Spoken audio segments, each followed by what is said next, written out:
Qu'est-ce qu'on peut penser de tout ça? Ce qu'on peut penser de tout ça, c'est que la France, par la bouche de Macron, une fois encore, aurait mieux fait de se taire. Et moi, je trouve que quand on voit la configuration des forces, en fait, il y a vraiment deux camps qui ont l'air d'être de poids à peu près égal.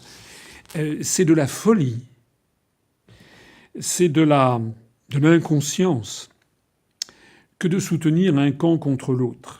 Ça ne peut déboucher toute cette affaire que sur un risque de guerre civile absolument dramatique.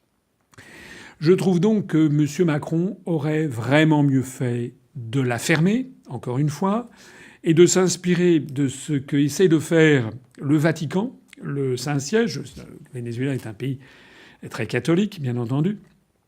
Et le Saint-Siège, depuis 2015-2016, a essayé, avec la faible influence qui est la sienne, d'amener les deux parties au bord d'une table pour discuter, essayer d'aboutir à une solution pacifique du différend. J'ajoute d'ailleurs que c'est également la position de la Russie aujourd'hui. La diplomatie russe, justement, appelle les deux parties à essayer de s'entendre. Puisque là, on se trouve face à un pays qui a deux présidents de la République. L'un officiel qui a prêté serment et qui est reconnu par une majorité des pays du monde. L'autre officieux qui s'est autoproclamé président en se prévalant de la majorité de l'Assemblée nationale, alors que Maduro se prévaut de la majorité qu'il a obtenue dans les conditions controversées que j'ai racontées en mai 2018 lors de l'élection présidentielle. Et ce candidat autoproclamé, ce président autoproclamé, lui bénéficie du soutien des États-Unis d'Amérique notamment et d'un certain nombre de pays latino-américains. Je trouve assez extraordinaire cette position française parce que c'est une position qui est très exactement illégale au regard du droit international. Parce que non d'une pipe, il y a un droit international public qui est codifié dans la Charte de l'Organisation des Nations Unies.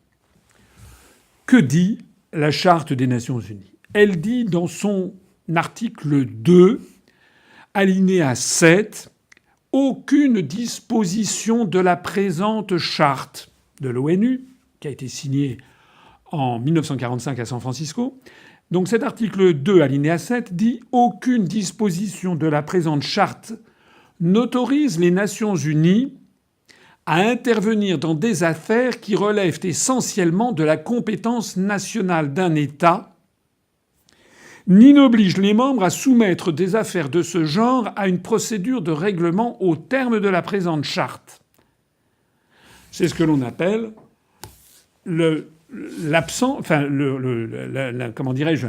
non-ingérence dans les affaires intérieures des autres États. Alors il est vrai que cet alinéa 7 se termine par une petite phrase, par un petit codicile qui dit « Toutefois, ce principe ne porte en rien atteinte à l'application des mesures de coercition prévues au chapitre 7. » Et le chapitre 7 de la Charte des Nations Unies fait allusion lorsqu'un État menace la paix et menace la paix internationale. Or, actuellement, le Venezuela, le conflit est bien un conflit intérieur au Venezuela. Il s'agit bien d'un conflit entre, disons, la droite et la gauche, entre Maduro et son régime, et puis les partisans de Juan Guaidó et du régime conservateur qu'il voudrait imposer. Il ne s'agit pas, le Venezuela n'a pas décidé d'envahir, même s'il a un différend frontalier avec le Guyana. Le Venezuela n'a pas lancé une procédure n'a pas commencé à investir militairement, à entrer militairement au Panama, au nord-ouest, ou bien en Colombie au sud-ouest. Donc le chapitre 7 de la Charte, par ailleurs, nécessite une réunion du Conseil de sécurité de l'Organisation des Nations Unies et que l'ensemble des membres des Nations Unies et du Conseil de sécurité, y compris tous les États qui ont le siège permanent, c'est-à-dire les États-Unis d'Amérique, la Russie, la Chine, l'Angleterre et la France, eh bien que tous ces gens-là conviennent qu'il faut en effet intervenir dans les affaires intérieures. Je terminerai ici pour ce qui concerne l'Union populaire républicaine sur cette affaire de Venezuela. Nous nous garderons, nous, de soutenir tel ou tel parti. Je ne vais pas dire ce que dit M. Mélenchon de façon bien imprudente en soutenant Maduro, parce que Maduro, quand même, a été réélu en mai 2018 dans des conditions qui sont effectivement contestables, et surtout, quand on connaît la situation actuelle au Venezuela, on sent bien que quelque chose est en train de déraper, ça ne va plus. Donc M. Mélenchon est bien imprudent de soutenir ce régime qui fonce dans le mur. Mais nous ne soutiendrons pas non plus Juan Guaidó et les forces qui sont derrière, qui en fait se livrent à un coup d'État réellement contre M. Maduro et qui veulent prendre le pouvoir en fait pour rétablir un régime peut-être du type de celui qui prévalait du temps de Carlos Andrés Pérez.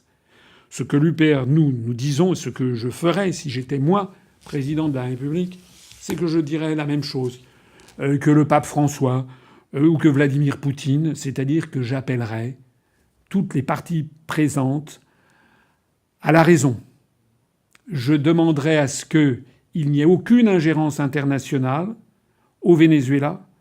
Je mettrais tout mon poids dans la balance pour essayer de réunir les parties présentes et essayer d'aboutir à un consensus national. Peut-être ce consensus national, d'ailleurs, passera-t-il par des élections. C'est sans doute ce qu'il faudrait faire. J'essaierai personnellement de convaincre M. Maduro de le faire, mais certainement pas en usant de la coercition. Et d'ailleurs, si j'étais à l'Élysée, il n'y aurait pas de mouvement des Gilets jaunes, puisque, en fait, nous aurions adopté une politique en faveur du peuple français. Il n'y aurait pas les émeutes qu'il y aurait en France. La France serait redevenue un pays vers lequel le monde entier se tournerait, parce que la France serait redevenue le porte-parole du droit et de la justice. Rappelez-vous qu'en 1968, c'est en France, à Paris, que les Nord-Vietnamiens, les Sud-Vietnamiens, et puis la Chine, et puis la Russie, et puis les États-Unis d'Amérique, que tout le monde avait convergé pour qu'il y ait les négociations de Paris pour essayer de trouver un accord sur la situation au Sud-Vietnam, parce que Paris était apparu comme une capitale juste, en faveur de la liberté des peuples et des nations, et qui pouvait parler à toutes les parties.